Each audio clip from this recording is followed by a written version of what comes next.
Saludos gente de YouTube, el día de hoy les presento un nuevo episodio de esta gran historia, espero que la disfruten y que la compartan para que más personas puedan conocer de este fanfic tan increíble. Únicamente recordar que no soy creador ni dueño de la franquicia de Overlord ni de este fanfic, sus derechos a sus respectivos creadores. Ahora sí, sin más, espero que disfruten de esta historia. Yo nunca juego con cerillos. Entiendo, hemos sido groseros e injustos con ustedes, lo entiendo, pero Momon-san, espero que nos comprenda. No llegaron en un buen momento del reino, el anciano líder parecía lleno de dolor.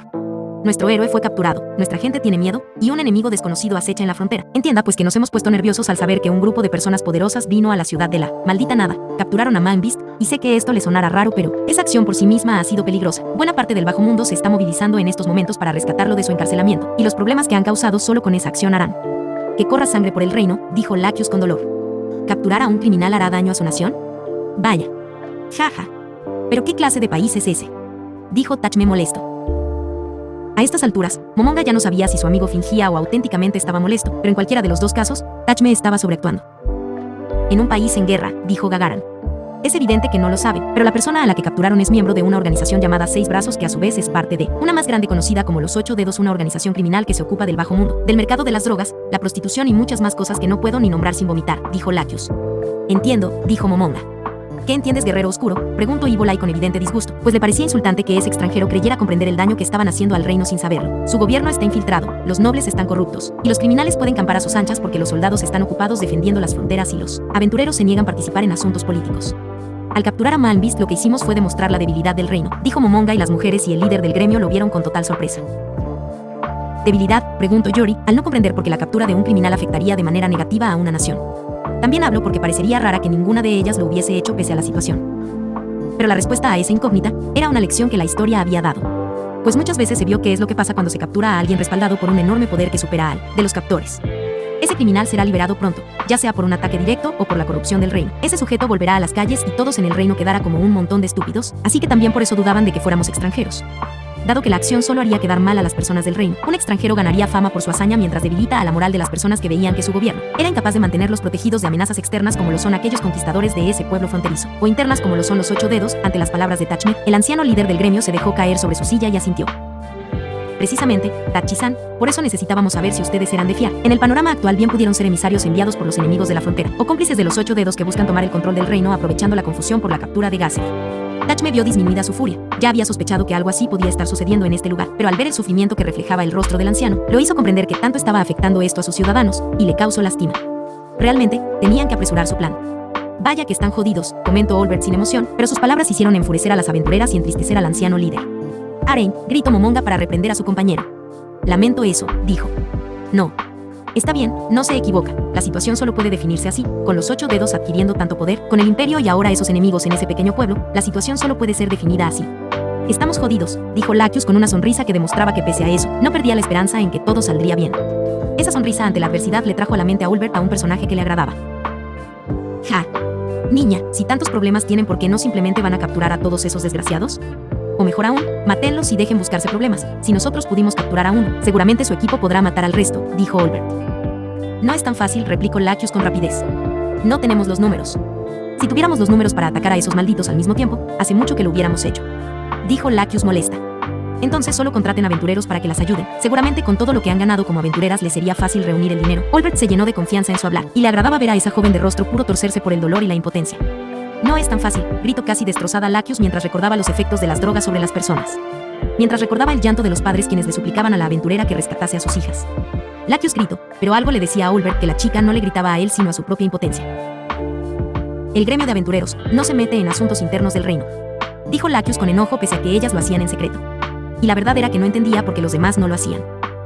Maldecía a veces a aquellos que se quedaban parados sin hacer nada, solo para no arriesgar sus posiciones o sus rangos. Aren, basta, dijo Tachme a su amigo, al ver que la mujer frente a ellos comenzaba a desmoronarse. Pero Olbert le pareció divertido el sufrimiento de la mujer, pero también había algo en esa forma de enfadarse que le recordaba a un personaje que le agradaba. ¿Qué más da?, se dijo a sí mismo Olbert mientras de nuevo decía algo que iba a arruinar los planes de Momonga. Es así. Entonces, viejo, ¿hay alguna misión para desmantelar esa organización?, preguntó Olbert al viejo. El anciano confundido solo respondió con un si la misión existía, pero la paga era muy baja pues venía por parte de un pobre noble al que le había sido arrebatada su hija, y la mayoría de aventureros la ignoraba por la baja recompensa y el gran riesgo que conllevaba y la carga política del trabajo. Entonces ahí tienes, niña, si en algunos momentos esos dichosos dedos se vuelven un problema, solo tráenos el afiche y los exterminaremos sin problema. El monje apacible había cambiado su expresión de serenidad, y en su lugar solo estaba una cara llena de arrogancia. Con esas palabras, Olbert quería decirles: haremos lo que ustedes, bola de inútiles, no pueden hacer, pero Laccius lo entendió como: si solo necesitas ayuda, grita cuando la requieras, y ahí estaré. Aún había dudas, aún tenían mucho que preguntarle a estos aventureros, pero Laccius deseaba confiar. Pero la frustrada Evilai no. ¿Y quién mierda son ustedes para decir todo eso? Pueden decir lo que quieran, pero siguen siendo extranjeros misteriosos que llegaron en el peor momento realmente. ¿Pretenden que les creamos que nos ayudaran? Cuando ni siquiera, Evilai casi se dispara en el pie, pues iba a reclamar que 2 de ellos aún llevaban sus máscaras puestas, pero entonces corrigió su pregunta. Cuando ni siquiera nos han dicho quiénes son ustedes en realidad, de dónde vienen y por qué están aquí. ¿Por qué llegaron justamente cuando las cosas van tan mal en este lugar? Aquellos que al principio parecían ser enemigos ahora prometían al líder del gremio y a las aventureras salvarlos de todo mal y proteger a la gente indefensa de estas tierras. Todo eso parecía demasiado bueno para ser verdad.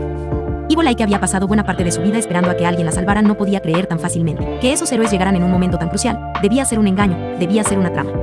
Y si no era así, desde el fondo de su corazón Evilai maldijo a este grupo. ¿Por qué, si son tan fuertes, no aparecieron antes en ese lugar? Gritó dentro de su corazón mientras recordaba aquel sitio maldito.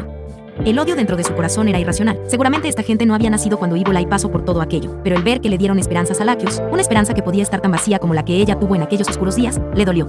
No quería que esa niña pasara por la misma decepción que ella. Kerate. Se escuchó un nombre, un extraño nombre familiar que salió de la boca del guerrero oscuro. Kerate, niña, somos el clan Kerate, dijo Momonga con tono serio mientras por dentro se moría de vergüenza.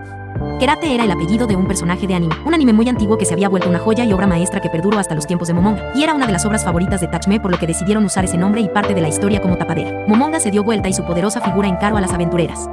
De nuevo Evilai sintió que el corazón le daba un vuelco. Tachi y Arain son mis familiares lejanos. Yuri, Navi y Regina son personas que rescatamos durante nuestros viajes. Fueron víctimas de uno de los enemigos que nuestro clan ha buscado destruir durante mucho tiempo. Las aventureras quedaron perplejas de dónde había salido eso. ¿Clan Kerate? ¿Enemigos? ¿Qué mierda están diciendo?, dijo Evilai confundida y olvidando la etiqueta. La mujer que venció a Gasef, fue por ella que venimos al reino. ¿La mujer que venció a Gasef? ¿Ella es la enemiga que buscan?, preguntó confundido el líder del gremio. Pero la respuesta pronto llegó y cambió la situación. Si es un vampiro, es justo el enemigo que buscamos. Evilai sintió que su sangre se congelaba. No podemos decirles mucho, pero lo que sí podemos decirles es que buscamos a una vampiro sangre pura de cabello rubio y ojos rojos. Un maldito monstruo que asesinó a buena parte de nuestro clan en el pasado junto a otros 3 demonios. Momonga narró parte de la historia que habían preparado, sin saber lo que esa pequeña historia inventada estaba causando dentro del corazón de la pequeña mujer, encapuchada. El clan Kerate fue una familia de tejedores, hace unos 300 o 400 años. La verdad es que ya no se recuerda bien la fecha en la que todo pasó. Nuestros ancestros vivieron perdidos en las montañas, haciendo vestimentas de seda que una vez por mes entregaban en una ciudad cercana. La vida era buena, el negocio familiar prosperaba. La enorme familia de 42 miembros había construido una pequeña villa familiar dentro de las montañas, que les pertenecían. Y en algún momento de su vida, un miembro del clan bajaba a la ciudad con mercancía y regresaba con una pareja, un nuevo miembro para los Kerate, el clan que gobernó las montañas durante cientos de años. Más un día, los ancestros que los supervivientes actuales tenemos en común, bajaron a la ciudad, vendieron las ropas de seda que llevaban con ellos, pero al regresar a su hogar, lo encontraron arrasado, a muchos miembros del clan muertos y a 4 poderosos reyes demonios formando un nido. 22 de nuestros ancestros fueron tomados prisioneros por los monstruos y fueron obligados a servirles a ellos, quienes habían eliminado a más de la mitad del clan. Y pronto los que sobrevivieron y fueron sometidos, descubrieron que sus nuevos amos eran bestias sin corazón que deseaban reunir fuerzas para llevar a cabo un maquiavélico plan. Tras muchos años, los supervivientes, todos ellos lograron escapar, pero los demonios aún existían en ese lugar. Fue entonces cuando nuestros antepasados juraron erradicarlos de este mundo, y una década después de la huida, nuestra gente volvió, pelearon contra ellos y los ahuyentaron. Pero para ese momento solo quedaron 8 de los Kerate, demasiado pocos para librar una nueva batalla, y por ello el clan se separó en grupos de 2, los Kerate se dividieron, se reprodujeron, y esperaron que en algún momento, héroes con el suficiente poder nacieran dentro del clan, héroes capaces de erradicar a aquel mal por el que nuestro clan sufrió, pero también ayudó a prosperar. Cada cierto tiempo, un Kerate se topa con uno de esos reyes demonio, pero siempre ha sido la misma historia. El Kerate muere, el plan del demonio se reinicia, y entonces el círculo continúa. Nuestros padres nos criaron y dieron todo de sí para prepararnos. Y murieron a manos de esos demonios. Y por ello juramos que esta sería la última generación de los Kerate como guerreros. Juramos que lo haríamos, que erradicaremos a aquellos que quebraron la paz de nuestra familia, mataremos a los monstruos que han asesinado a tantos miembros de los Kerate durante generaciones. Le pondremos fin al reinado de esos monstruos, así tengamos que dar la vida en ello. El pasado de los Kerate by Olbert Alain Odor. Momonga contó la historia que Olbert había escrito, una historia que le parecía muy exagerada, tan exagerada que todos dijeron que sería difícil que alguien creyera que fue inventada y por eso todos aceptaron usar como tapadera. Cuando Momonga terminó de narrar esa historia falsa, volteó a ver a los presentes, esperando que tuvieran muecas extrañas o incluso que se estuvieran riendo de él. Pero las gemelas estaban completamente perplejas. Gagaran apartó la mirada con mucho dolor. La enmascarada estaba haciendo señas extrañas con las manos como si quisiera pedir perdón. El líder de los aventureros estaba llorando. y Lacus se secó una lágrima solitaria que corría por su mejilla. ¿En serio se lo creyeron? El viejo incluso está llorando. ¿En serio lo creyeron?, le dijo Momonga a su confundido corazón. Tachme también parecía sorprendido. Y Olbert estaba intentando ocultar la felicidad que sentía porque su obra hubiese conmovido de esa manera a las aventureras y al anciano. Esa es la verdad, no puedo decirles nada de los otros, pero la vampiro sangre pura es rubia y diestra con las armas, pero sobre todo con la magia, dijo Momonga dando un detalle para que cualquiera que tomara contramedidas contra Saitear se encontrara con una dura combatiente cuerpo a cuerpo en lugar de una hechicera. Pero las palabras de Momonga hicieron dudar a Gagaran, a quien casi le falla su subconsciente y estuvo a punto de voltear a ver a Ivolai, y aunque fue solo un momento de duda, Olbert y Tachme lo notaron. Así que esas señoritas, es la razón por la que venimos al reino en medio de esta situación, mejor dicho, no venimos a este lugar en su peor momento por mera coincidencia, venimos con un propósito, y aunque no podemos decírselos, también es por eso que nos unimos al gremio de aventureros. Lacus pareció entender, en el contexto del momento, porque ese equipo se había unido al gremio de aventureros, y dijo, y quieren conseguir un buen rango dentro del gremio, para así tener prioridad al momento de recibir información. Esperan que en algún momento alguien hable de esa vampira para poder darle caza, dijo Lacus. Momonga por fin veía que alguien decía algo que estaba en el plan original, y por ello solo guardó silencio, dejando que lo que no decía respondiera por él. Lacus se puso seria, pero parecía ya no tener más preguntas que hacerles a los aventureros. ¿Y piensan que vamos a creer ese cuento?, dijo la mujer enmascarada con voz entrecortada y tono molesto. La verdad es que no, pero agradecería que lo hicieras, dijo Momonga dentro de su corazón. ¿Nos crean o no?, dijo Olbert. No hemos nada para que nos expulsen del gremio, y tampoco hemos hecho algo que demuestre que tenemos algo en contra del reino, y los problemas que causaron con Manbeast. Ya les dije, solo mándenos la maldita misión y nos haremos cargo de todo. Ivolai sintió que el tono de Olbert estaba lleno de arrogancia. Eran claramente las palabras que los estúpidos decían antes de morir, pero aún con toda su experiencia tratando con esa clase de personas, no podía sentir que las palabras de Olbert nacieran de un exceso de confianza, sino por algo llamado realidad. Les demostraremos que no somos amenazas, no con palabras sino con acciones, señoritas, dijo Tachme, y tras ello salió de la sala. ¿Tan pronto? No te vayas. Aún tenemos que preguntarles muchas cosas. Tachme salió sin que el líder del gremio o las aventureras pudieran decir nada, y tras él, salió Olbert, dejando completamente solo a Momonga con las sirvientas que poca ayuda representaban en una discusión. Aún no habíamos terminado, dijo el líder de los aventureros cabizbajo. ¿Creen que pueden retirarse sin permiso?, dijo Ivolai visiblemente molesta. ¿Qué hacemos, Lacus?, preguntó la mujer hombre a su líder. Las gemelas pusieron sus manos en las empuñaduras de sus cuchillos y esperaron la respuesta. Pero cuando la líder dejó salir palabras de su boca, estas no eran para sus compañeras sino para el guerrero oscuro. ¿A dónde irán?, preguntó de manera fría. ¿Qué hago? Me dejaron solo. Al darse cuenta de dónde estaban se activó la supresión de emociones del Overlord. Basta. Si ya llegamos tan lejos con este acto, bien podemos continuarlo, se dijo a sí mismo el Overlord, y dijo la frase más cursi que se le ocurrió. ¿No es obvio? Iremos a eliminar demonios que perturben la paz, y tras eso, Momonga se retiró de la sala, y tras él salieron las sirvientas. Cualquiera que fuese el plan del líder del gremio y las aventureras, fue frenado por los recién llegados. No son normales, fue el pensamiento que perduró en aquellos que escucharon a esos tres hablar. Tras salir, Yuri fue abordada por la recepcionista que había encantado antes, y esta casi se tira al suelo para suplicar perdón por causarle problemas a la Pléyades. Y si bien no podían decir por qué habían sido convocados, para calmarla Yuri le señaló que no tuvo nada que ver con ella o el trato especial que le había dado. Quizás no fuera un hecho remarcable, pero entonces los tres seres supremos agradecieron no haber llegado a este mundo con cuerpos humanos. Las creaciones humanoides de sus amigos, y la belleza con la que los programaron, daban miedo. Durante el camino a la misión, Momonga reclamó a sus compañeros el que lo dejasen solo en una situación difícil, mientras que Tachme consideraba cómo actuar contra los 8 dedos, y Olbert trataba de adivinar qué habían pensado las aventureras de la pequeña historia que había inventado. Y por otro lado, esa misma noche, 4 de los 5 miembros de Blue Roses interrogaron a la más anciana en el grupo, aquella que decía que había vivido menos de 300 años, y claramente le preguntaron si ella tenía algo que ver con la historia de los Kerate. Por supuesto, Ivolai respondió que no, ella no lo sabía, pero era imposible que participase en algo que jamás pasó.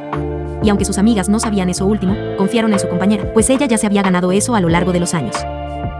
Ahora a Lacus y al resto les preocupaba lo que pasaría si esos poderosos aventureros se enteraran que frente a ellos estaba una vampira de sangre real muy diestra con la magia. Manbeast era fuerte. Podría ser una basura, pero para ser un humano, su voluntad era fuerte.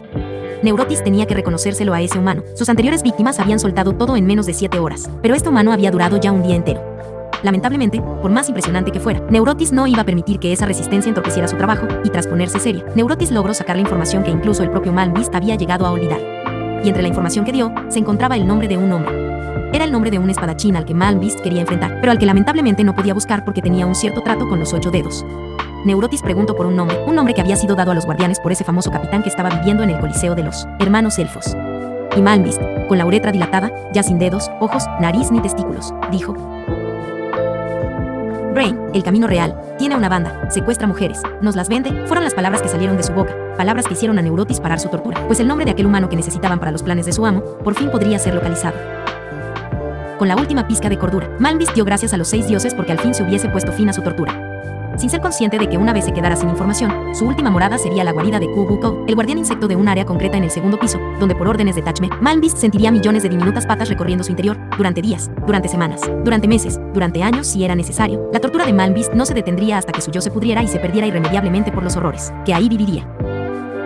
Nota del autor. Tachme ordenó a Kyobuko que no matara a Malmbeast, y que si en algún momento este se encontrara al borde de la muerte, el guardián insecto tendría la obligación de sanar al prisionero y mantenerlo vivo el mayor tiempo posible. Así de profundo es el odio que tenía Tachme hacia ese hombre por sus crímenes. Momonga también apoyó esta tortura por el atrevimiento que tuvo al querer tuir a las Pléyades, que eran las preciadas creaciones de sus amigos. Olbert solo aceptó la propuesta con una enorme sonrisa.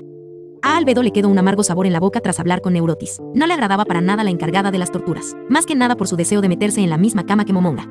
Pero por otro lado, la coordinadora de los guardianes sentía una gran alegría en su corazón, pues la orden de su gran Momonga al fin podría ser cumplida. Y sin esperar contacto a su amado amo para informarle de lo encontrado. Mensaje. Tras una breve espera, la voz del Ser Supremo sonó en la mente de Albedo, causando que la súcubo se estremeciera de manera extraña. Albedo, sí. Momonga-sama, tengo información importante para darle. ¿Se encuentra ocupado en este momento? Un pequeño silencio precedió a la respuesta de Momonga, como si dudara en lo que debía responder.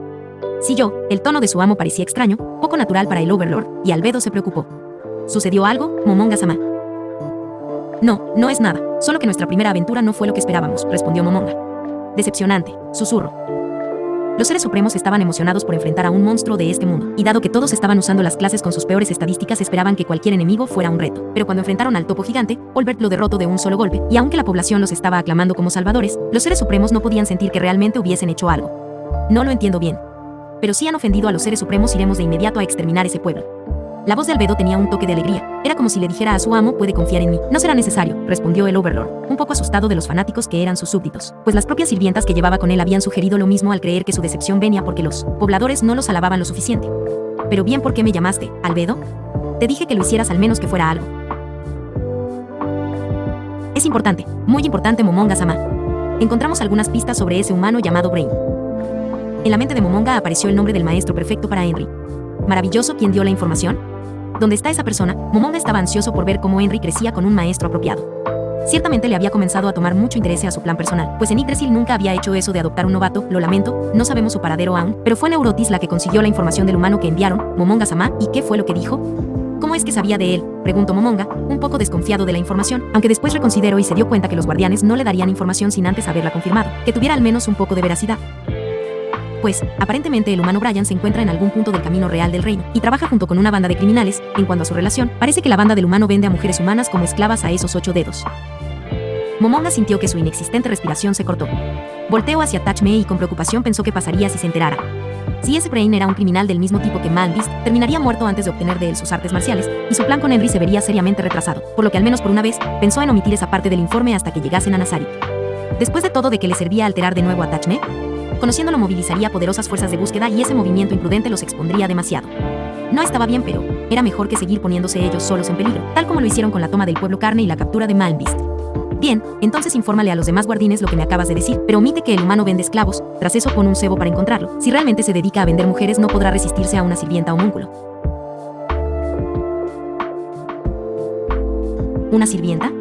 Bien, entonces comenzaré su selección. La voz de su amo interrumpió a Albedo. No enviaremos una sirvienta. Tienes permiso de invocar un doppelganger que tome la apariencia de la sirvienta que selecciones. Tras eso pongan a la sirvienta falsa en una carroza a recorrer el camino real, y cuando muerdan el cebo forma un grupo y capturen al humano con vida. Tras eso infórmamelo y yo se los diré. Tachme y Olbert. Un pequeño silencio sigue a la orden de Momonga. Se cortó el mensaje, pensó el Overlord. Pero en la cabeza de Momonga sonaban respiraciones agitadas, casi gemidos, a los que siguió un grito lleno de éxtasis. Tan amable, tan brillante. Será como usted diga, Momonga-sama. A estas alturas Momonga ya se había acostumbrado a esa clase de reacciones, aunque aún le parecían algo exageradas las acciones de Albedo. Las aceptó ya que eran su culpa por alterar su programación. Después de que Momonga le diera los detalles a la súcubo, cortó la comunicación, esperando no haber causado sospechas en sus compañeros, pues no quería que Tachme hiciera otra escena ni que Olbert lo alentara a cometer una atrocidad. Por ahora Momonga solo quería disfrutar de un tiempo como aventureros al lado de sus amigos. No deseaba que nada más interrumpiera este grato momento de felicidad. Al imaginarse sus futuras aventuras, la supresión de Momonga se activó. ¡Qué fastidio!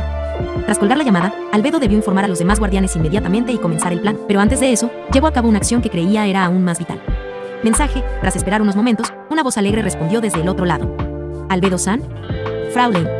Me honras con tu LLA. La persona del otro lado de la llamada recordó el rostro de Albedo cuando le dijo que esa forma de hablar le molestaba, y más tranquilo continuó. Me honras con tu llamada, sucedió algo. En efecto, Pandora es el actor, algo muy interesante, dijo Albedo mientras una sonrisa maliciosa se formaba en su rostro. Clementine era un bien valioso para Nazarick. La guerrera tenía conocimientos en artes marciales, una excelente habilidad de combate para ser humana y usaba armas que no existían en Yggdrasil. Sus estiletes imbuidos con magia era algo extraño para los seres supremos, y el método para su obtención era un completo misterio. Por tanto, Clementine se volvió una importante fuente de conocimientos. Por ello, en lugar de mandarla con Neurotis o intentar usar magia de lectura de mentes, Momonga y los demás creyeron que pese a que parecía ser una asesina experimentada, sus crímenes podían ser perdonados si juraba su lealtad a la tumba, ya que a la larga podría volverse un bien preciado. Pero claro, de pedirle que se arrodillara ante personas que la habían golpeado y encerrado no era una buena idea. Por tanto, se decidió que le darían incentivos para hacerlo. El plan de los Supremos consiste en crearle un síndrome de Estocolmo. La harían amar a su captor, la harían amar la comida que le llegaba, así como los breves momentos de libertad que le daban dentro del piso de los hermanos elfos. Pero quizás lo que no sabían era que su plan tendría éxito, por un error. La primera encargada para conquistar a Clementine fue Yori, pero ella ya formaba parte del equipo de Momonga. La segunda opción fue la propia Albedo, pero ella ya estaba muy ocupada con los asuntos relacionados a la tumba. Se pensó en Mar, en Aura, incluso se planteó usar a la propia Satea, pero todas esas opciones parecían ser malas, pues Clementine no parecía compatible con sus personalidades y los guardianes tenían cosas más importantes que hacer que tratar a una humana. Al final Momonga consideró a la persona menos expresiva y amenazadora de Nazarick. Sí, tenía la apariencia de una jovencita pura e inocente. No tenía ese odio hacia los humanos que todos en Nazarick parecían tener, y sobre todo, dado que no expresaba sus emociones, Momonga confiaba en que Clementine comenzase a buscar entonces a Gazef o a los propios guardianes Aura y Mar, para tener una conversación normal que por supuesto Sisi no podía dar. Pero Momonga no conocía algo de Clementine. Era una sociópata, una antipática, egocéntrica y antisocial. Las formas de hablar de Clementine, sus constantes insultos y aires de superioridad la hacían alguien poco menos que irritante. El propio Gazef se sentía más cómodo con los monstruos de la tumba que odiaban a los humanos que con la propia Clementine. El rostro inexpresivo y su personalidad introvertida hicieron que Clementine se sintiera cómoda, pues incluso cuando decía cosas que podrían incomodar y ofender a alguien más, a Sisi, no le importaban. Y siendo sinceros, la mitad del tiempo no entendía a Clementine. El día de hoy, dado que la asesina había recibido un permiso especial, se le permitió caminar cerca del lago de este piso. Clementine creyó que esta salida podía significarle una oportunidad de escape, o incluso podía darle información de dónde estaba. Pero la mujer no podía reconocer el paisaje, es más, no podía recordar que se hablase de un lugar tan hermoso como este. El sol brillaba con intensidad pero lastimaba la piel pálida de Clementine. El lago era puro y cristalino, tan grande que reflejaba con nitidez el cielo sobre él. Los árboles desprendían un aroma relajante y el viento acariciaba la piel con delicadeza. Clementine, a la orilla del lago, se dejó caer sobre los pastizales verdes tan suaves como la cama de su celda, y se sorprendió al ver que en este suelo no había una sola piedra que lastimase su cuerpo cuando se dejó caer. Y de no ser por los 4 gansos que se veían a lo lejos y cuidaban que Clementine no intentara escapar, la mujer hubiese creído que se encontraba en el paraíso, siendo cuidada por un ángel. Cese Chaan, ¿por qué te quedas ahí? Ven, aún hay espacio aquí. Clementine señaló el pastizal al lado de ella, e incitaba a la sirvienta a acostarse a su lado. La sirvienta dudó. Sisi observó el verde pastizal por un momento y después observó a sí misma y a la ropa que llevaba, para después responder, mi ropa se ensuciara. Yorini, me regañaría, dijo Sisi mientras se negaba tiernamente con la cabeza a la vez que hablaba con esa voz de ángel que enloquecía, a Clementine. Momonga se equivocó en algo, y es que no consideró un factor importante en Clementine, y eso era su sadismo. Pues la mujer que amaba infligir dolor, la mujer que amaba la tortura y el asesinato por sobre muchos otros placeres en esta vida, veía en la actitud sumisa de Sisi algo que le encantaba. El pensar en las restricciones que se le habían dado antes de realizar cualquier acción, esa obediencia perpetua ante cualquier orden que se le hubiese dado, y la forma tierna en la que explicaba por qué no podía obedecer a ciertas peticiones de Clementine le encantaba. A esta mujer. Inconscientemente la deseaba, la quería para ella, quería a esa sirvienta sumisa a su merced. Puede que la propia Clementine se sintiera sorprendida al darse cuenta que no quería escuchar los gritos de agonía de Sisi, tanto como deseaba escuchar de ella otra clase de sonidos. ¿Cómo sería verla apenada? Era una pregunta que a Clementine le había rondado durante algún tiempo. Entonces, ¿por qué no te sientas aquí?, dijo Clementine señalándose a sí misma. Estoy más limpia que el suelo, de esa manera no se ensuciará tu ropa, dijo con una sonrisa en el rostro. La reacción usual de Sisi ante esa clase de propuestas como la de entra en mi celda era ocultarse tras su bufanda. No abras la celda a menos que sea una orden, había sido la instrucción que Aura Sama le había dado a Sisi, por eso es que se negaba a entrar a la celda. No le des nada que no sea comida a la prisionera fue la instrucción de Aura Sama, por lo que Sisi no le había entregado a Clementine sus pantaletas cuando ésta se las pidió. Pero ninguna orden le impedía hacer lo que ahora mismo Clementine le pedía. Y dado que antes de irse, su hermana mayor Yuri le explicó a Sisi la importancia de esta mujer para los planes de sus amos, consideró que una petición de este estilo no estaba fuera de los límites de su misión. Después de todo, era por el bien de los supremos. La incrédula Clementine observó a la sirvienta caminar hacia ella mientras se levantaba ligeramente la falda. Dado que no llevaba su conjunto de armadura, para no parecer amenazante, todo lo que vio Clementine fue a una joven hermosa vestida con un traje extraño de sirvienta caminar hacia ella, levantando su vestido con sus manos enfundadas en guantes con el mismo patrón y diseño que su bufanda. Sisi se colocó sobre el abdomen de Clementine con elegancia, procurando no lastimar a la mujer. Clementine entonces sintió un enorme peso sobre ella. Sisi pesaba mucho, demasiado para un humano normal, y Clementine lo notó. pero al ver ese hermoso ojo esmeralda que la miraba desde arriba, confió en que su fuerza sería suficiente para tolerar el peso de esta sirvienta, y pronto dejó de cuestionarse cómo es que alguien tan pequeño podía ejercer esa presión al solo postrar su cuerpo. Recostada sobre el suelo y con Sissy sentada en su abdomen, Clementine creyó sentir una calidez proveniente de la pelvis de Sissy, cosa que no era posible por la naturaleza como autómata de la sirvienta. El aroma frutal que desprendía el largo cabello de la joven chica con piel de porcelana encantó a Clementine, quien deseaba tenerla más cerca de ella. Clementine intentó acercar el rostro a Sissy, y esta, para no perder el equilibrio, postró sus manos en el suelo, justo al lado de la cabeza de la mujer de cabello rubio que se encontraba sonrojada, pero no por timidez, sino por la sangre que él hervía. Con el rostro de esa chica tan cerca, ella dirigió sus manos a su cintura y comenzó a bajarlas. Sissy no opuso resistencia, parecía no importarle a dónde se dirigían las manos de Clementine y la dejó continuar, pues nada de lo que estaba haciendo iba en contra de las instrucciones que se le habían dado. Clementine enloqueció, dejó de pensar. Con su respiración agitada y su mente turbia olvidó que era una prisionera y esta hermosa sirvienta su carcelera. Olvidó a los Hansos que observaban a lo lejos y solo pensó en lo que quiera hacerle a la sirvienta sobre este pastizal a plena luz del día. Clementine siguió bajando sus manos y al llegar a sus caderas, un anso detuvo las manos de Clementine. Otro anso tomó a la pequeña sirvienta y la levantó como si fuera una muñeca, cosa que era una falta de respeto hacia la creación de un ser supremo, y tras dejarla en el suelo se arrodilló, pidió perdón y clemencia por su vida. Otro de los Hansos jaló de la mano a Clementine y la obligó a ponerse de pie mientras ésta los maldecía, dentro de su mente por detenerla en el mejor momento. Los Hansos eran NPCs mercenarios, pero dentro de su lore, los programadores los habían diseñado como sirvientes fieles que servirían de manera honrosa a su maestro y lo protegerían a él como a su linaje. Por ello es que estos NPCs que habían sido programados con más sentido común que Sissy detuvieron a la mujer antes de que la sirvienta fuera mancillada. Con frustración en su corazón, Clementine fue de nuevo arrojada a su celda por casi cometer tal atrocidad, mientras que Sissy, molesta, aunque no lo dejaba ver en su rostro por su inexpresividad natural, recriminó en voz alta. ¿Por qué hicieron eso? Clementine la escuchó y de inmediato pensó lo quería. Claro que lo que Sissy quiso decir fue por qué interrumpieron mi misión. Tras eso, los Hansos llevaron a la sirvienta frente a los guardianes Aura y Mar, explicaron lo que sucedió y de inmediato ambos elfos oscuros se enfurecieron. Tras ese incidente, a Sissy se le dieron nuevos límites para lo que podía acceder a hacer. Aura estaba furiosa y deseaba ejecutar a Clementine por casi cometer un crimen imperdonable. Pero para fortuna de la mujer, cuando esto se informó a los supremos, quien contestó el mensaje fue Olbert, quien parecía disfrutar de la inocencia de Sissy y el atrevimiento Clementine, por lo que para que la prisionera no fuera ejecutada por orden de Tachme y Momonga minimizó la historia, pues a final de cuentas Clementine no había logrado hacer nada. Pero de haberse contado la historia tal como sucedió, Momonga no hubiese dudado en ningún momento en mandar a Clementine con Neurotis. Tras el incidente, para darle una lección a Clementine, quien comenzó a atenderla fue Selushen, quien se presentaba a Clementine todos los días con una sonrisa sádica en el rostro y la observaba con ojos de superioridad. Selushen además le llevaba las sobras de la comida de las otras sirvientas y durante los siguientes días, Clementine no pudo probar una comida caliente ni ver a la hermosa chica por la cual se sentía tan frustrada. Frustración, un sentimiento que hace a las personas tomar decisiones más estúpidas y radicales que las que puede impulsar el amor. De nuevo, como cada día, Clementine veía a Gazef volver al coliseo, escoltado por la sirvienta rubia, poseedora de una sonrisa desagradable y un extraño peinado de rizos en espiral. La sirvienta se llamaba Selushen y era la nueva persona a cargo de Clementine. La rutina con Selushen era un tanto distinta a la que tenía con Sissy, pues la última daba a Clementine 3 comidas al día, y tras una petición de la propia Clementine, Sissy venía cada 2 o 3 horas a ver cómo se encontraba su prisionera. En cambio, Selushen solo venía y arrojaba enormes bandejas repletas 2 veces por día, y hay que decir que la comida que recibía por parte de esa sirvienta que vestía de manera provocativa eran claramente sobras de algún otro banquete, pues la carne que llegaba a Clementine estaba acompañada por mucho hueso y ninguna de sus comidas llegaba caliente, cosa que Sissy nunca hizo. Era así como las pocas interacciones que tenía Clementine eran con Selushen y con Gazef, cuando este último se compadecía de ella y le hablaba. Pero hoy, a la rutina había cambiado un poco. Gazef y Selushen se quedaron hablando un momento en medio del coliseo, cosa que nunca había pasado antes, y aunque Clementine no podía escuchar lo que decían, pudo ver que la sirvienta rubia se molestó y sorprendió a la par. Tras eso se fue, Clementine creyó que iría por la cena pero cuando la vio regresar, no era una bandeja lo que tenía en sus manos, sino los estiletes de asesina y la espada del capitán Gazef. Sin cuidado alguno, la sirvienta arrojó la espada que seguramente estaba hecha de oricalco hacia las manos de Gazef. El capitán guerrero no se cortó de milagro. Aún así, pese a que la acción era una clara muestra de desprecio hacia Gazef, este no parecía especialmente molesto con la sirvienta. Tras eso, los 2 estiletes volaron al interior de la celda de Clementine. La chica los tomó antes de que perforaran su cara, los detuvo en pleno vuelo y sumamente molesta los sostuvo con odio al ver que Selushen se acercaba. Más entonces recordó las palabras de aquella sirvienta con anteojos que le advirtió: baja la cabeza y obedece cualquier orden.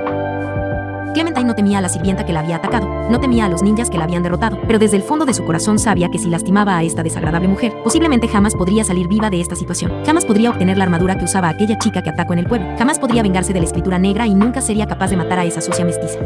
Además, quiero volver a ver a esa niña de nuevo, se dijo a sí misma Clementine mientras intentaba calmar la furia en su corazón, recordando a la sirvienta que la había cuidado durante sus primeros días en esta prisión. La sirvienta llegó a las puertas de la celda, y con un asqueroso tono de superioridad le habló de manera tajante a Clementine. Momonga Sama les ha dado permiso para enfrentar a una de sus poderosas creaciones. Considérenlo un honor, incluso si mueren ante ellos. La sirvienta tenía una expresión que denotaba placer, un placer que se vio incrementado al observar la furia que crecía en Clementine. Clementine no pudo ver ninguna llave en la mano de la sirvienta, pero esta abrió la celda tras solo empujarla. Estaba abierta, pensó Clementine, mientras se decía a sí misma que de ser así, se sentiría sumamente estúpida. Lo que ella no sabía es que Selushen usó una habilidad de profesión de ladrón y otra como Slaim para abrir esa celda del Coliseo. Y sin preocupación, Selushen le dio la espalda a Clementine. Y la manera en la que la sirvienta rubia se alejaba moviendo sus caderas era una clara provocación para que Clementine la atacara. Se estaba burlando de ella. Pero una vez salió de su celda, pudo ver a los dos niños elfos observándola detenidamente, y entendió entonces que no podría escapar de este coliseo si se atrevía a lastimar a esa repulsiva mujer. Clementine lo sabía solo por sus ojos. Esos dos niños eran fuertes. Podían tener cuerpos pequeños, pero su heterocromia los delataba. Los dos tenían un ojo color verde esmeralda y el otro de un azul zafiro, un rasgo único de la realeza entre los elfos, y ese color en específico pertenecía al más antiguo y poderoso linaje que, según la escritura negra, ya debería encontrarse extinto. Pero aquí estaban, los dos mocosos de edad indeterminada que bien podrían ser más viejos que Clementine. Y si esos dos estaban a cargo de esta hermosa zona, sin duda debían tener habilidades de temer. Clementine alcanzó con la mirada vigilante de los hermanos elfos y con los cientos de golems viendo al capitán y a la asesina, quienes por primera vez en todas sus vidas se encontraban uno al lado del otro. Ara. Capitán, qué gusto poder hablar con usted estando fuera de esta celda, dijo Clementine mientras acercaba su rostro a Gazef, quien se mostró bastante incómodo por esto. ¿Y bien qué fue lo que le dijo a esa repugnante mujer para que nos regresara nuestras armas?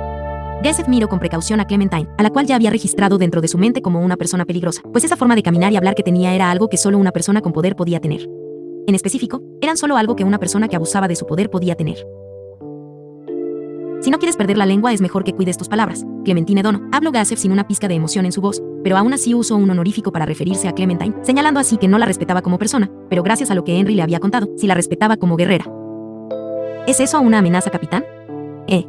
A Clementine le molestaron las palabras de Gazef, y para empezar ya estaba molesta por todo lo que había pasado al cuidado de Selushen.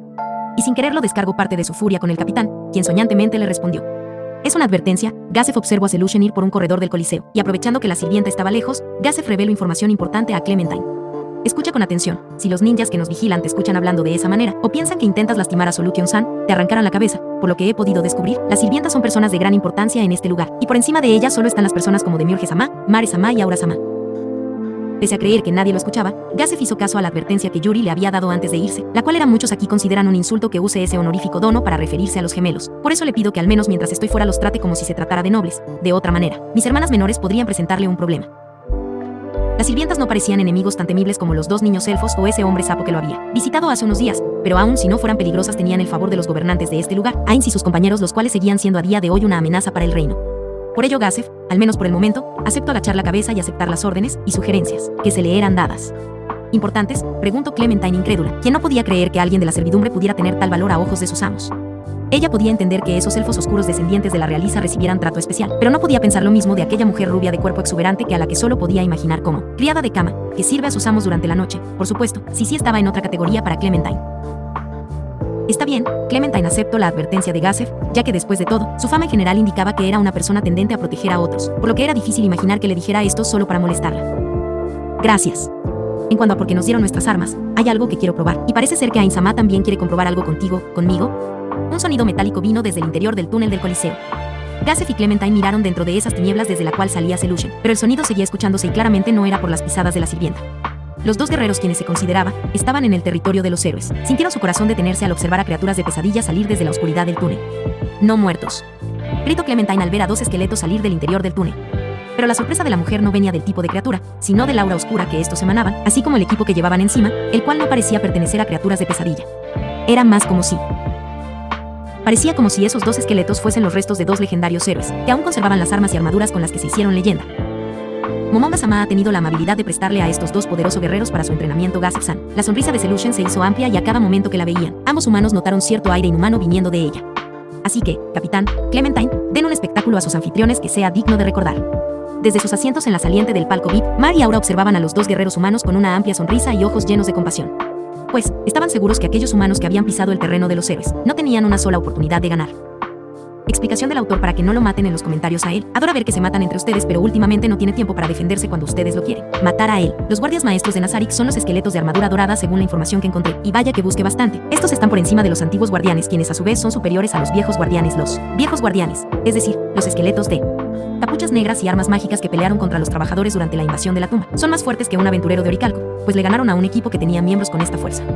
Por tanto, creo que los viejos guardianes tienen nivel entre 18 y 22, y según mi experiencia en videojuegos y por las habilidades de los aventureros, creo que su rango es el siguiente. Aventurero rango cobre, entre nivel 2 a nivel 4. Aventurero rango hierro, entre nivel 4 y nivel 7. Aventurero rango plata, entre nivel 7 y nivel 9. Aventurero rango oro, entre nivel 10 y nivel 13 aventurero rango platino, entre nivel 14 y nivel 18 aventurero rango meteor, avenida aventurero rango 19 y 22 aventurero rango oricalco, entre nivel 22 y 25 aventurero rango adamantina, de nivel 26 en adelante. Personajes que entraron al terreno de los héroes son personas con nivel superior al 30 y a opinión propia. Son más poderosos que cualquier aventurero adamantina mostrado hasta la fecha, exceptuando a Evil Eye. Y si bien en niveles los aventureros oricalco deberían ser más débiles que los trabajadores, siento que los guardianes fueron superiores gracias a sus armas mágicas. Sumado a que sabemos que los maestros, antiguos y viejos guardianes de Nazarick son enemigos autogenerados por la tumba que según la novela ligera no pueden ser superiores a nivel 30, por lo que en lo personal, los niveles de los Pop S de Nazarick son viejos guardianes, de nivel 18 a 22, pero cuentan con equipamiento acorde a su nivel. Antiguos guardianes, de nivel 23 a 26, con equipos acorde a su nivel. Guardianes maestros, esqueletos dorados enemigos de nivel 30 con equipamiento acorde a su nivel o incluso superior. Esta información no es oficial y he llegado a esta conclusión tras pensar mucho en esto. Esta será la tabla de poder para los aventureros humanos en Overlord. Trinidad, nos vemos. 2 esqueletos envueltos en armaduras doradas salieron por el oscuro túnel del Coliseo. Sus armaduras destellaban con halo divino, sus lanzas brillaban con luz propia, y los 2 guerreros podían sentir el mana imbuido en ellas. Eran criaturas de pesadilla al servicio del misterioso amo de estas tierras. Estos debían ser los cadáveres de 2 poderosos héroes del pasado, quienes debieron ser reanimados por una magia maldita. O al menos eso pensaban los 2 guerreros que plantaban cara frente a ellos. Un préstamo fue la forma en la que Selushen llamó a los 2 esqueletos cuando Clementine preguntó qué es eso. Las criaturas que bien podrían ser parte de alguna leyenda demasiado antigua para ser recordada, eran tratados como mercancía por la sirvienta de expresión complicada, quien parecía disfrutar con la preocupación de los 2 guerreros. Gazef había solicitado un compañero de entrenamiento, dado que Henry había avanzado demasiado en los últimos días, y temiendo quedarse atrás, solicitó a ese señor de la muerte que prestase a uno de sus subordinados para que al igual que Henry, Gazef pudiese enfrentarse a alguien superior a él para mejor. Aunque la primera idea de Gazef había sido enfrentar al hombre sapo, parecía que el amo de este lugar, Momonga, había considerado poco prudente llevar a cabo ese enfrentamiento, y ahora Gazef comprendía el porqué. Después de todo, si tenía a 2 seres como estos entre sus fuerzas, debían de ser suficientemente poderosos para plantarle cara a Gazef. Aunque estos 2 esqueletos con equipos salidos de alguna leyenda, atentaban contra todas las creencias de los 2 humanos. Los esqueletos son débiles era algo de conocimiento común. Los no muertos en general eran existencia patéticas por sí mismas, y que solo tenían relevancia cuando abrumaban a los guerreros con grandes números, o en las extrañas ocasiones cuando nacía uno particularmente poderoso, como los liches, o esos legendarios no muertos con escudos de torre capaces de eliminar ciudades enteras. Pero estos que se encontraban frente a ellos parecían un punto intermedio entre esos poderosos amos de calabozo, y aquellos legendarios monstruos invulnerables, que algún héroe nombró como Caballero de la Muerte. Clementine observó expectante a los esqueletos que no se movían un solo centímetro, y que a cada segundo que pasaban parecían convertirse en verdaderas estatuas. Pero entonces, la niña que actuaba como la dueña y presentadora de este hermoso coliseo, anunció: este hermoso día, nuestros benévolos amos, a petición del capitán guerrero, Gazef Stronofdono, seremos testigos de un enfrentamiento especial. Los golems que servían como público comenzaron a chocar sus enormes extremidades como si intentasen aplaudir. El capitán guerrero, Gazef Stronov, y la mercenaria pervertida, Clementine, enfrentaran a los guardianes maestros. Gritó Aura. Pervertida, gritó Clementine en su corazón, quien aunque no podía negar ese apodo debido a lo que intentó hacerle a Sissy, seguía sintiéndose insultada por ser llamada de esa manera vulgar. Esperen. ¿Enfrentar?, se preguntó Clementine mientras observaba sus estiletes. Aunque le escucharon, nadie le dio una respuesta a Clementine, pues parecía ser lógico lo que ocurría. El capitán había pedido un compañero de entrenamiento para probar su fuerza, y al mismo tiempo, los amos de este lugar incluyeron a Clementine en esa prueba. Tienen que estar bromeando, protestó Clementine en voz baja mientras se veía a sí misma. Clementine no había hecho otra cosa que quedarse en su celda comiendo y disfrutando de la comodidad de su cama, o de sus ratos libres cuando era liberada cerca de ese hermoso lago.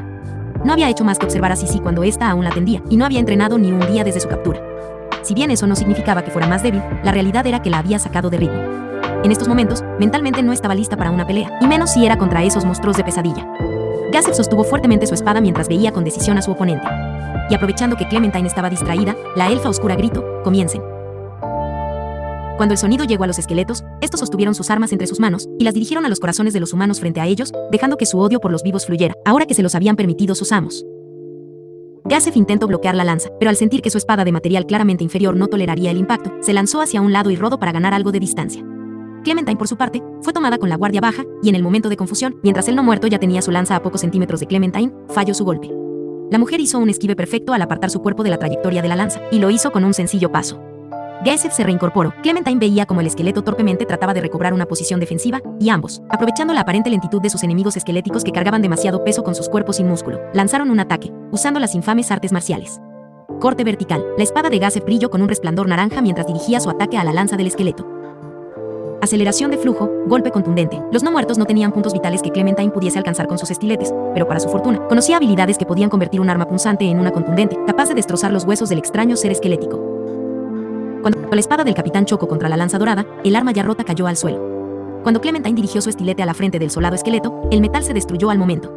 El metal aún resplandeciendo con un color anaranjado salió volando. La espada de Gazef se rompió al intentar destruir la lanza del esqueleto. El estilete de Clementine se hizo trizas cuando éste intentó destrozar el cráneo del soldado esqueleto, pero jamás pensó que ese yelmo dorado pudiese destruir su arma predilecta. La espada de Gazef era de oricalco, pero la propia fuerza del capitán hizo que su arma se rompiera al chocar contra la extraña lanza del esqueleto. Los estiletes de Clementine originalmente eran de adamantina, mas sin embargo, sus verdaderas armas estaban donde el maestro de la biblioteca, quien las conservó para estudiar aquellas extrañas armas que no existían en Yggdrasil y que encima habían sido imbuidas con magia. Las que le habían entregado ahora eran réplicas pobres que mandaron a hacer para intentar imbuir hechizos en ella, con los aventureros del pueblo carne. De un momento a otro, los dos guerreros se quedaron sin armas, el equivalente a morir pues estaban en medio de una batalla. Clementine aún tenía otro estilo y Gazef una espada rota. Ambas les podían servir para sobrevivir unos minutos, pero la victoria era algo que se veía lejano e imposible. Al ver los rostros asustados de ambos guerreros, Selushen les dedicó una sonrisa llena de superioridad y burla. Grave error. Los guardianes eran poderosos, las sirvientas eran poderosas, e incluso estos malditos no muertos podían ser poseedores de equipos con los que aventureros humanos solo podían soñar. Pero todos ellos carecían de algo que sí tenía el capitán guerrero de mediana edad, y la antigua miembro de una orden antigua al servicio de una secta mística. Experiencia. Podían ser las personas más débiles en toda la tumba, pero eran los guerreros más experimentados dentro de ella. La lanza de los esqueletos se movió a toda velocidad hacia los guerreros, pero de nuevo, estos evitaron los golpes con esquives limpios. La razón de esto era simple. Los maestros guardianes no dejaban de ser no muertos con poca inteligencia. No dejaban de ser NPCs con programaciones básicas, eran enemigos con patrones. Y esa forma tan básica de atacar era algo que estos guerreros humanos no iban a desperdiciar. Además, no era la primera vez que estos dos se enfrentaban a razas poderosas, no era la primera vez que se quedaban sin armas. Pues sin importar el nivel que ambos fueran, si se comparaba la fuerza de su brazo con las de un monstruo, era claro que los humanos siempre perderían. Por ello la fuerza de los dos humanos que habían entrado al terreno de los héroes era otra, hoja encantada, hoja fantasma, una luz con forma de espada reemplazó la parte rota del arma de Gazef. Clementine abandonó la idea de tomar un estilete e hizo lo que debió hacer desde el principio, renunciar a su orgullo para ver cómo se borraba la sonrisa en el rostro de esa asquerosa mujer. Clementine juntó las manos y alejó cada pensamiento impuro de su mente y corazón. Sin importar cuánto lo odiara, se recordó a sí misma que aún era sirviente de una antigua religión. Ternundit. Gazef dirigió su hoja al tórax del esqueleto. La hoja de energía pura ignoró la armadura y golpeó directamente al enemigo, quien claramente sufrió daños, aunque no suficientes para matarlo. Un extraño círculo apareció debajo del esqueleto dorado, y una luz azulada chochó contra este de manera violenta. El esqueleto pareció gritar de dolor, pero una vez la luz cegadora desapareció, el esqueleto seguía ahí de pie, y ambos miraron con odio a Clementine y Gazef. Para placer de Clementine y sorpresa de Gazef, la sirvienta rubia con el extraño peinado de taladros abrió la boca con disgusto y sorpresa. Mientras que Albedo y Demiurge, que veían todo desde sus respectivos pisos, se sintieron anonadados por la sabiduría de Momonga. Ahora podían ver la razón por la que Henry servía de carnada y por qué parecía darle tanto valor a Clementine y Gazef. Pues estos dos débiles humanos tenían algo que el Overlord ansiaba con el alma: experiencia y conocimientos. Y mientras los elfos oscuros miraban emocionados como el rival más débil sacaba ventaja, Selushen sintió como el odio crecía dentro de su corazón al ver a los viejos guardianes de esta tumba, sentir dolor por el ataque de dos débiles humanos. El mana había sido agotado, los usos de las bendiciones divinas de Clementine habían sido todos usados. Y en medio de sus batallas personales, los dos guerreros incluso llegaron a pensar unir fuerzas sería lo ideal, pero ya que esto, como dijo Selushen, era una prueba de fuego, los guerreros desistieron de ayudarse el uno al otro pese a que enfrentaban enemigos a los cuales solo les podían plantar cara los héroes o los locos. Los esqueletos por sí solos eran fuertes, pero sus equipos eran fantásticos, un verdadero reto para cualquier guerrero, y estos dos demostraron sus respectivas maestrías al derrotar cada uno a uno de esos legendarios no muertos y sin el uso de armas en condiciones. Clementine no pudo usar sus estiletes dadas las defensas del enemigo y a su condición de no muerto, ya que los estiletes estaban hechos para causar sangrado y apuñalamientos, cosa inútil en los esqueletos. Gazef siguió peleando con su espada rota, de la cual solo le servía el mango para invocar una espada intangible que ignoró esa armadura, pero las armas cortantes seguían siendo malas para enfrentar a estos enemigos. Lo impresionante pues, no era que los guerreros hubiesen vencido a enemigos de nivel 30 de Yggdrasil, sino que lo hicieran sin el uso de equipos y armas apropiadas. Los propios Demiurge y Albedo quedaron impresionados por esta gran hazaña, y Cosaites, quien vio el combate ya cerca de su final, sintió gran respeto, no por la fuerza de los humanos sino por su habilidad y talento. Quizás Selushen fuese la única molesta con el resultado, pues ella quería ver sufrir a la mujer que casi mancilló a su pequeña hermana. Incluso los elfos oscuros, quienes trataron el problema con Sisi como horripilante, se sentían alegres por la victoria de los humanos. Pero quien quizás se sentía más alegre por esto, era la propia Clementine, quien al ver a su enemigo caer con su lanza magia y sus armaduras doradas, creyó haber encontrado al fin un equipo que reemplazara a la armadura y al arma que tuvo que dejar atrás en la Teocracia Slan. Pero antes de poder tomar el equipo, el no muerto al que derrotó desapareció junto con él mientras Clementine lo maldecía en voz alta. La muerte de un sirviente de Nazarik haría hervir la sangre a cada alma en la gran tumba, pero justamente, la razón por la que esos esqueletos no dropeaban equipo, y por la que todos los guardianes podían sentir otras cosas que no fueran odio por esta victoria, era porque esos dos guardianes dorados eran enemigos autogenerados por la tumba, criaturas reemplazables. En primer lugar, por esa razón es que este enemigo había sido seleccionado como entrenamiento para los dos guerreros, aún a sabiendas de que podría pasar esto. Aunque claro, ni Gazef ni Clementine sabían esto, y por ello el capitán, quien se había emocionado mucho por tener un oponente tan poderoso, aunque tan poco hábil, en el que pudo poner a prueba varias de sus técnicas, no se dio cuenta de lo que había hecho hasta que vio al esqueleto desintegrarse. Ese no muerto servía a este lugar, por tanto servía a Momonga. ¿Cómo tomaría ese no muerto la muerte de un sirviente tan poderoso? Solution-san, lo lamento, dijo Gazef a la sirvienta con peinado de taladros. Lo lamenta, Solution abandonó su rostro de desagrado y lo cambió por uno de sorpresa mientras veía a Gazef. Al poco tiempo comprendió por qué el capitán guerrero tenía esa mirada, pero aún así dejó que el propio Gazef se hundiera en sus pensamientos. La personalidad que Herohero había programado tendría que dar sus frutos. Esos poderosos guardias deben ser una fuerza importante para sus amos. ¿Realmente está bien que los hayamos eliminado? Solution solo guardó silencio y dejó que el capitán se sumiera en sus pensamientos. Gazef recordó entonces a la Henry que lo derrotó aquel día, lo había visto. Sus captores por sí mismos poseían un poder descomunal, posiblemente todo el que estaba a su servicio lo era. De hecho, el que Clementine y él mismo estuvieran encerrados era una prueba de que un requisito para servir a los señores de este lugar era ser fuerte. Y dado que esos esqueletos pusieron en problemas a dos veteranos guerreros, seguramente estos debieron formar parte de la élite de los subordinados de esos tres, y Gazef se sintió en peligro por haber destruido a uno de ellos. ¿Qué haría si usaba esto como excusa para atacar al reino? Aunque era ilógico dado que el propio Momonga los había entregado, Gazef tenía razones para dudar un poco. Tenía que encontrar la manera de cómo compensar esta pérdida. Decenas de ideas comenzaron a rondarle la cabeza, pero, antes de encontrar la respuesta, Clementine abrió la boca. ¿A qué viene esa cara? ¿Qué es? Claro que está bien. Estas basuras no eran importantes en primer lugar, dijo Clementine mientras observaba el lugar donde había desaparecido el enemigo derrotado. ¿Basura? ¿Puedes llamar así a un oponente que te hizo pasar ese mal momento? Por supuesto que sí. Solo un idiota no podría verlo. Solo tienes que preguntarle a esta mujer, ¿no es así? Si comparo a esa pila de huesos con los ninjas que me trajeron aquí, los primeros parecerían polvo ante el viento. Solution de nuevo se molestó. Su plan era dejar que el propio Gazef se atormentara, que cometiese un error y que diera información como lo hizo con ese humano llamado Brain. Pero al parecer, que Clementine haría difícil llegar al corazón de Gazef. Aunque, aún había algo para quebrar la voluntad de ambos, antes de que los amos de Solution pudiesen venir a evaluarlos. Gazef-san, es usted muy amable, dijo Solution mientras fingía una sonrisa encantadora.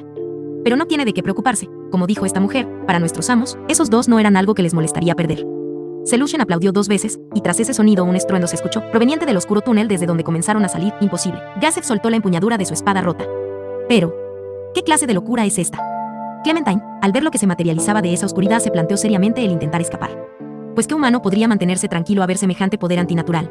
Horrorizados, los dos guerreros admiraron a la masiva cantidad de esqueletos dorados saliendo del túnel del Coliseo. Observaron sus pasos que parecían ensayados, mientras los interminables guerreros acorazados se formaban en una fila perfecta en presencia de los dos guerreros.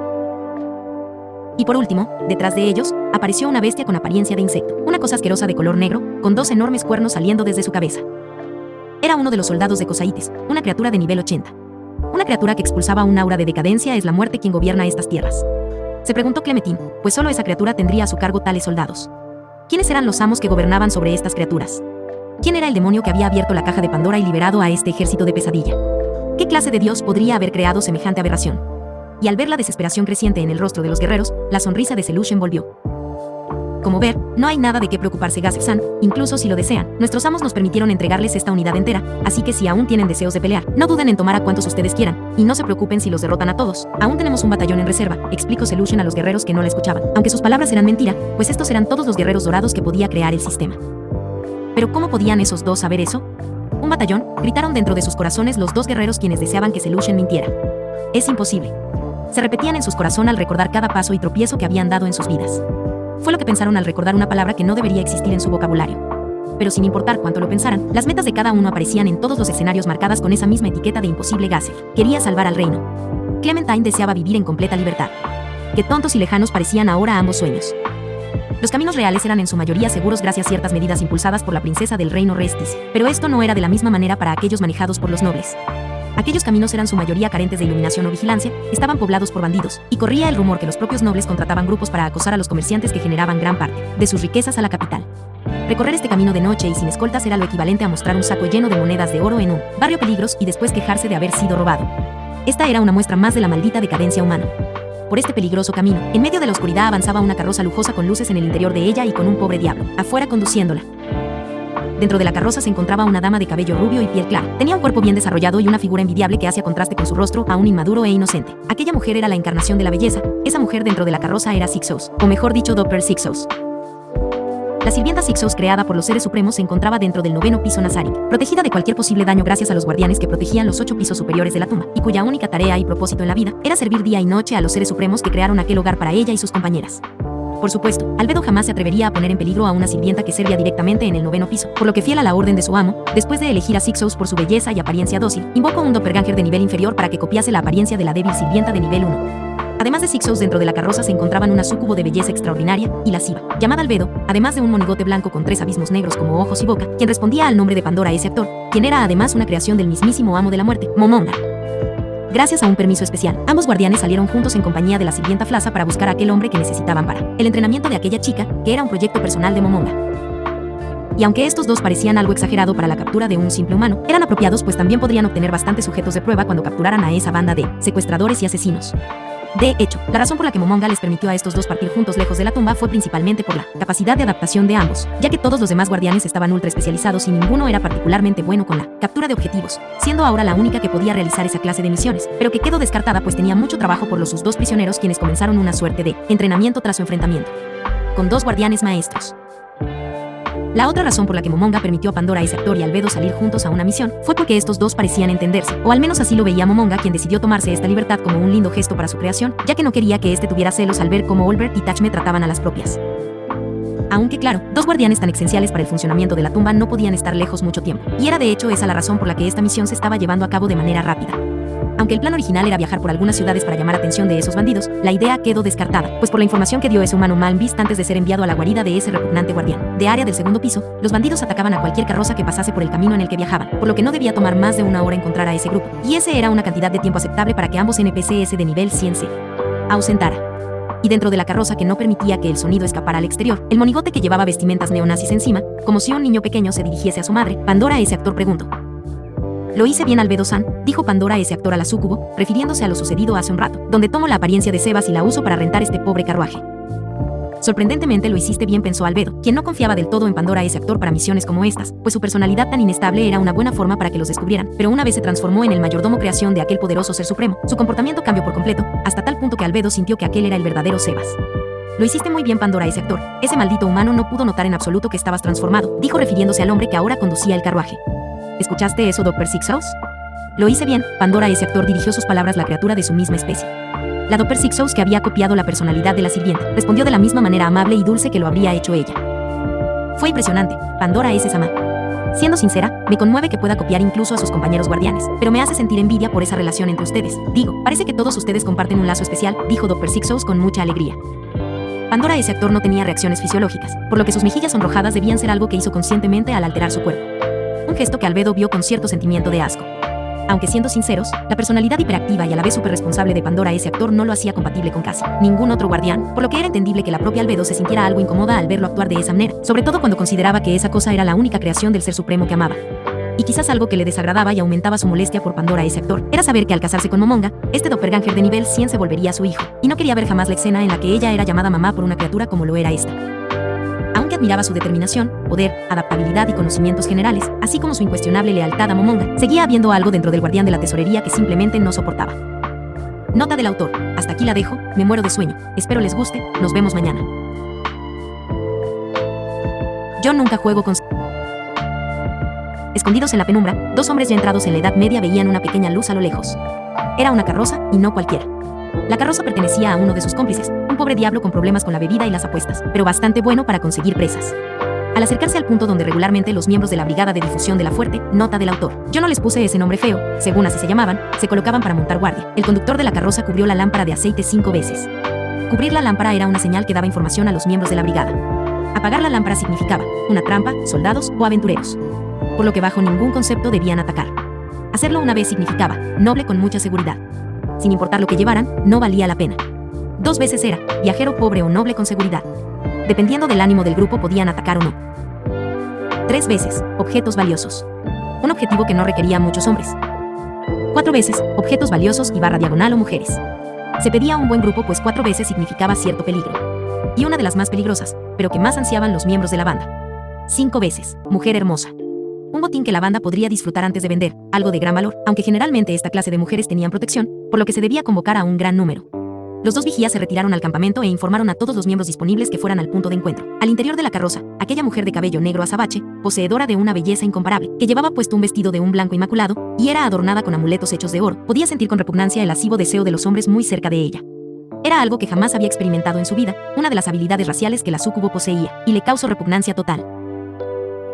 Pandora, ese actor, de ser posible no mates a ninguno de esos humanos. Tras pedirle permiso a Momonga-sama, me gustaría usarlos como un regalo para Neurotis y como conejillos de India para los experimentos de Demi Erges, dijo la supervisora de los guardianes con una gran sonrisa en sus rostros mientras observaba al guardián de la tesorería. Quizás el comprender la naturaleza de Albedo le hizo entender a Pandora, ese actor, el gran odio que existía atrás. Esa expresión amable de la súcubo. Haré lo mejor que pueda, Albedo-san, dijo el doppelganger mientras el abismo que tenía por boca formaba una sonrisa maquiavélica. 10 minutos después de haber dado la señal, en medio de la oscuridad del camino apareció un grupo de unos 20 hombres. Todos llevaban armas y se encontraba bloqueando la carretera. La carroza se detuvo de golpe. De inmediato, el conductor se bajó de su puesto, liberó a los caballos y los tomó por las riendas para que el mayordomo y su compañera no pudieran escapar por ningún medio. Después se tomó unos segundos para explicar que solo había un anciano en la carroza junto a la mujer, y los hombres rieron, agradecidos de tener un botín de 5 estrellas tan fácilmente. «Viejo, sal tranquilamente y no te haremos daño, si obedeces incluso te dejaremos ir», gritó uno de los hombres del grupo, un maldito desertor del ejército. La puerta de la carroza comenzó a abrirse lentamente mientras los hombres babeaban, deseosos de conocer la belleza de aquella mujer que ameritó que la lámpara fuera cubierta 5 veces. Del interior de la carroza, salió lentamente una joven de cabello rubio y ojos con iris doradas. Los hombres estaban perplejos por la inmensa belleza de la joven. Muchos incluso ya pensaban en rogar no venderla y conservarla en la guardia, pues semejante lindura no era algo que pudiese repartirse en una sola generación. Siendo sinceros, incluso parecía más hermosa que la princesa dorada del reino. Pero al verla había algo que no le cuadraba al líder de los bandidos, pues la joven hermosa llevaba puesto un uniforme de sirvienta y tenía una enorme sonrisa en su cara. Aquel ex soldado se acercó a la chica y estiró su brazo para tomarla, evitando así que no escapara, pero entonces, El hombre sintió un pequeño dolor, seguido del aroma de la carne quemada. Pronto se dio cuenta de que su brazo no estaba, pero dado que no sentía dolor, no entró en pánico, y solo se mostró confundido pues no entendía qué pasaba. A su vez, los demás veían incrédulos como el brazo de su compañero ya hacía tirado en el suelo, pero aún más curiosos veían como no salía sangre por ninguno de los dos extremos cercenados. Y mientras la confusión reinaba en la mente de los bandidos, Dr. Sixous tomaba una fina tela roja terciopelada y la colocó sobre los 3 escalones la carroza, mientras se inclinaba respetuosamente ante la mujer que ahora bajaba por ellos. Los corazones se detuvieron un breve instante por la impresión. La respiración de los hombres se volvió pesada y sentían algo muy extraño naciendo en ellos. Quien bajaba de la carroza era una mujer de cabello negro azabache, con un rostro de diosa y una figura voluptuosa que opacaba su propia vestimenta o el hecho de que tenía un par de cuernos sobre su cabeza y 2 enormes alas recogidas a la altura de sus anchas caderas. Uno de los presentes, el hombre con mayor fortaleza y nivel entre ellos, logró obtener la suficiente cordura para cuestionarse. ¿Cómo era posible que ninguno de los presentes conociera o hubiese escuchado rumores de aquella exorbitante belleza? Seguido a eso, los hombres olvidaron casi por completo a Sixous para centrarse en la mujer demonio que parecía salida de sus más maravillosas fantasías. Y mientras la hermosa mujer sonreía, y los hombres se acercaban con miradas lascivas, un hombre en tono molesto preguntó: ¿Puedo hacerlo ahora, Albedo-san? Me molesta ver cómo te miran estos seres inferiores. La poderosa voz estremeció a los hombres que salieron del trance provocado por Albedo, y pronto sus miradas se dirigieron hacia el origen de la misma. Sobre la carroza estaba un hombre enfundado en ropas negras, con una espada en su espalda y con la cara cubierta. Era Pandora, ese actor con la forma de un ser supremo especializado en la velocidad. Esa era la apariencia de Nishiki en Rai-sama. El ninja. Recuerda no matar a ninguno, dijo Albedo con una expresión pura e inalterable. ¿Qué? Fue el pensamiento de los bandidos al intentar procesar lo que pasaba, pero antes de poder articular sus palabras, sintieron como sus cuerpos no podían sostenerse más. No era que hubieran perdido la fuerza en las piernas, es que no sentían las piernas. Pero podían sentir sus muslos, podían sentir sus bíceps, pero no sus manos. Los hombres cayeron como marionetas cuyos hilos fueron cortados y se desparramaron por el suelo.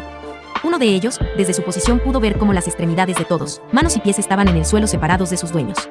Otro más observó a aquel hombre en vestimentas negras erguirse poderosamente a sus espaldas, con una ketane en sus manos envuelta en llamas. Era el mismo tipo de arma que usaba Brain, pero parecía más corta. La escena parecía tan lejana e irreal, que uno de los hombres en el suelo se cuestionaba si esto no se trataba de una ilusión mágica, pues no podían sentir dolor, y más importante, no estaban sangrando. Y entre las palabras de la mujer y la caída de todos los hombres, habían pasado solo 0.5 segundos. El corte había sido más rápido que eso. Pandora S. Nishiki había cercenado y cauterizado los miembros de 20 hombres en un parpadeo. Ninguno de ellos escaparía de aquí esta noche, y pagarían el precio por mirar con lujuria la belleza de Albedo. Ver menos. 331. 47. Nota del autor. Esta mini historia no es una parte de Trinidad, pero sucede en la misma realidad, y está narrada por nuestra vampirita sangre pura y ninfómana favorita. Es mi responsabilidad proteger los primeros 3 pisos de Nazari, una tarea que siempre considere difícil, aunque eso es algo que jamás podría decirle a nadie. Y eso es, porque me enorgullece ser la primera guardiana en dar la cara a las amenazas. Me enorgullece ser la única guardiana creada por un ser supremo, que ha muerto más de una vez. Jamás permití que un solo grupo de invasores saliese intacto, jamás dejé que se fueran sin que perdieran al menos un miembro, aun cuando llegaban grupos inmensos, me mantuve firme frente a ellos, y los frené, o como mínimo, los lastimé lo suficiente para que Garganchue pudiera lidiar con ellos. Soy fuerte, soy la guardiana ofensivamente más fuerte de la tumba, y sin importarte lo que los demás guardianes digan, sé que he sido yo quien ha mantenido a salvo este paraíso. Pero quizás, lo que jamás podré decirle a nadie, es porque he defendido estos pisos con esa fiereza, y el por qué jamás permitiré que otro guardián ocupe mi puesto. Mientras la vampiro admiraba el cielo nocturno que su creador, Peroroncino dejó en el techo de su mausoleo, con dolor y alegría a partes iguales, como una doncella enamorada, la vampiro susurró emoticono cara sonriente, porque no quiero ver a ninguno de mis compañeros caer. Ese es el gran regalo que mi creador me dio al colocarme en este lugar. La bendición que recibí de mi gran creador no fue el poder para defender la entrada de este paraíso, no fue el ítem de resurrección que consiguió con tantos esfuerzos tras verme caer 2 veces. Su regalo fue el no ver morir jamás a ningún guardián, fue no poder ver lo que significaba guardar mi misión. No. Había otra cosa que Peroroncino Sama me regaló. Su más grande regalo para su inútil y defectuosa creación fueron las palabras que vino a dedicarme cuando aquella abrumadora invasión pasó por encima de mí. Perdóname, Saitear, perdona por favor, fueron sus palabras mientras se arrojó a mis pies llorando. Fueron las palabras que me rompieron el corazón cuando vi a mi gran creador suplicar un perdón que jamás necesito y que nunca le pude dar. Después de aquello, no volví a saber de Peroroncino Sama y al igual que el resto, simplemente desapareció. Pero no me dejó sola, pues una última orden me dio antes de marcharse, y esa fue, Saitear, protegerá a Aura. Peroroncino Sama me dejó a cargo de la creación de su hermana, y yo sé bien la razón.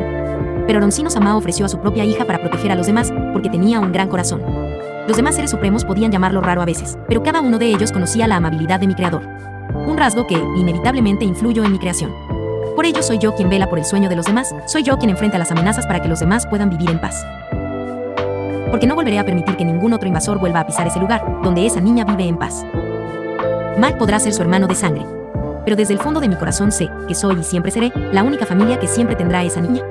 Una línea de código se encontraba oculta en las especificaciones de Saitear. Saitear y Aura siempre serán hermanas, conectadas por las almas de aquellos 2 idiotas, que por más que quieran odiarse, se aman con el corazón.